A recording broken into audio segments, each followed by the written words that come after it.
लेकिन किस्मत की मार खाने वाली उस औरत की कहानी यहीं खत्म नहीं हुई, क्योंकि ज्यादा देर नहीं हुई थी कि कंटेनर फिर से जोर जोर से हिलने लगा और वो औरत फिर से ठंडी जानलेवा समुद्री पानी से चौंक कर जाग गई। जैसे ही उसने उठकर देखा, उसके पैरों तले जमीन खिसक गई। कंटेनर की दीवार में जो छेद था, उसे बंद करने के लिए जिस टेप का सहारा लिया था, वो अब समुद्र की लहरों से टूट चुका था।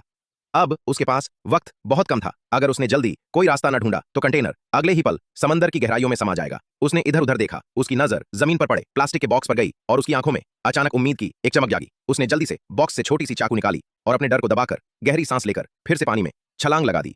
लेकिन इस बार मुश्किल पहले से भी बड़ी थी, क्योंकि जिस पट्टे से वो बंधी थी वो बेहद मजबूत था। वो पूरी ताकत से खुद को छुड़ाने लगी। हर सेकंड मौत उसके और करीब आता जा रहा था। लेकिन आखिरकार आखिरी सांस के ठीक पहले उसने पट्टे को काट दिया और तेजी से पानी के ऊपर आ गई। जैसे ही वो पानी के ऊपर आई, उसने चारों तरफ देखा, लेकिन उसकी प्यारी बेटी कहीं नहीं थी।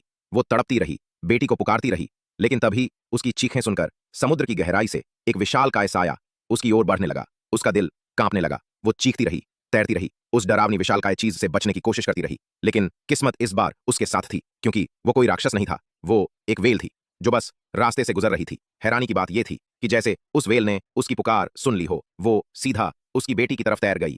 क्या यह सिर्फ एक इत्तेफाक था, या फिर वाकई मां की ममता की पुकार को समुद्र भी सुन लेता है?